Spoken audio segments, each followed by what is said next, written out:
है। अब चलते हैं क्लॉक के बाद में अगले फीचर्स की तरफ। तो इसे फिर से हमें लॉक वाइज घुमाना है, तो यहाँ पर मिल जाता है हमें डोर का ऑप्शन। अब डोर ऑप्शन के अंदर चलने के लिए फिर से हमें इसे अंदर पुश करना है एक बार। अब जैसे ही हम अंदर पुश करते हैं तो हमें यहाँ पर मिल जाता है D1। अब D1 का क्या काम होता है, डोर को हम ओपन करने के तरीके से हमें एक बार में सारे डोर ओपन करना है या फिर एक बार में केवल ड्राइवर साइड डोर ओपन करना है, इसे हम सेट कर सकते हैं इस D1 फीचर्स की सहायता से। चलते हम अगले फीचर्स की तरफ। तो फिर से हमें इस लीवर को आगे की ओर घुमाना है।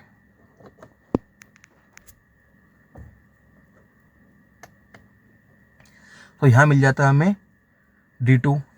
फिर चलते हैं आगे की ओर, फिर से घुमाना हमें उसे एंटी लॉकिंग सिस्टम में, तो D3 मिल जाता है।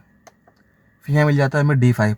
इस तरीके से हमें कुछ यहाँ कुल हमें यहाँ पर मिल जाते हैं। D1 मिल जाता है, D2 मिल जाता है, D3 मिल जाता है और D5 मिल जाता है। अब D1 में जो फीचर्स दिए गए हैं उसमें हमें डोर से संबंधित दिए हैं कि हमें डोर किस तरीके से ओपन करना है, एक बार में सारे डोर ओपन करना है या केवल एक बार में हमें केवल ड्राइवर साइड डोर ओपन करना है, इसकी सेटिंग्स कर सकते हैं। अब D1 के बाद जो D2 दिया है उसमें हम सेट कर सकते हैं हमारी गाड़ी की जो 15 किलोमीटर की स्पीड होती है उसमें डोर ऑटोमेटिक लॉक होना चाहिए या नहीं होना चाहिए, इसे भी हम एडजस्ट कर सकते हैं। अब जो D3 दिया है, D3 में ये दिया गया है चाबी निकालते ही सारे डोर अनलॉक होना चाहिए या नहीं होना चाहिए, उसकी सेटिंग कर सकते हैं हम। अब जो D5 दिया है, अब D5 में हम सेट कर सकते हैं कि जब हमारी गाड़ी को हम बाहर से अपनी चाबी से हम गाड़ी को लॉक अनलॉक करते हैं तो जो बीप की आवाज़ सुनाई देती है उसे हम साइलेंट करना चाहते हैं या फिर उसे हम एक्टिव रखना चाहते हैं, इसकी सेटिंग दी गई है D5 में।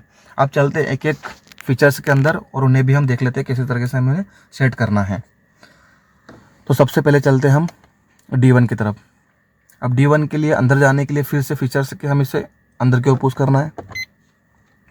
अब यहाँ पर हमें ऑप्शन मिल जाता है D1 SL1 और ऊपर SEL लिखा है। SEL का मतलब होता है सिलेक्ट किया हुआ है। यहाँ देख सकते हैं आप छोटा सा लिखा हुआ है SEL यहाँ पर, इसका मतलब वो सिलेक्ट किया हुआ है। जैसा कि मैंने अपनी गाड़ी में उसे सिलेक्ट किया हुआ है किसे, SL1 को।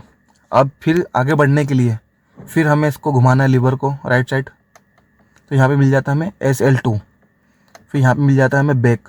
इस तरीके से हमें D1 के अंदर दो ऑप्शन मिल जाते हैं, एक मिल जाता है हमें SL1 मिल जाता है और एक तरफ मिल जाता है SL2 मिल जाता है। तो जैसा कि मैंने अभी अपनी गाड़ी में अप्लाई किया हुआ SL1। SL1 का मतलब होता है कि एक बार में सारे गेट खुल जाएंगे गाड़ी को। जैसे हम गाड़ी की चाबी को हम एक बार प्रेस करते हैं तो एक बार में सारे चारों के चारों डोर हमारी गाड़ी के अनलॉक हो जाते हैं। ठीक है, जैसा कि आपको मैं बताता हूँ अभी करके। जैसे कि आप देख सकते हो ये, अब जैसे ही मैं गाड़ी को अनलॉक करूँगा, देखो अभी ये डोर भी ओपन है, ये देखो अभी ये भी डोर लॉक है और सामने वाला डोर भी लॉक है। अब जैसे ही मैं इसको अनलॉक करूँगा तो देखो एक बार में सारे डोर ओपन हो चुके हैं, चारों के चारों। अब इसे हम अगर SL2 पे करते हैं तो केवल ड्राइवर साइड डोर ही ओपन होगा एक बार में, फिर दूसरी बार में प्रेस करेंगे उसके बाद हमारे 3 डोर अलग से और ओपन होंगे। इस तरीके से हम सेटिंग कर सकते हैं SL1 में और SL2 में। फिर चलते हैं वापस वहीं पर, डोर के बाद में डोर, इसके अंदर चलते हैं, है ना। अब इसमें हम बाहर निकलते हैं। अब चलते हैं D2 में। D2 को हम अंदर आने के लिए फिर से इसे अंदर की ओर प्रेस करते हैं। अब यहाँ पे मिल जाता है हमें SL1 और SL2। अब D का मतलब, अब D2 का फीचर्स मैंने पहले ही बता दिया था कि ये क्या काम करता है। अब जो हमारी गाड़ी की स्पीड होती है 15 किलोमीटर की स्पीड, हम जब गाड़ी को चलाते हैं तो डोर ऑटोमेटिक लॉक हो जाते हैं। इसे भी हम सेट कर सकते हैं अपनी इन सेटिंगों के माध्यम से। तो सबसे पहले क्या करते हैं हम, D2 SL1 और SL2। अब मेरे पास हमने SL2 सिलेक्ट किया हुआ है। अब जब भी मैं अपनी गाड़ी को रन करता हूँ, चलाता हूँ, तो जैसे ही मेरी गाड़ी 15 किलोमीटर की स्पीड या उससे को क्रॉस करती है तो ऑटोमेटिक मेरे सारे डोर लॉक हो जाते हैं।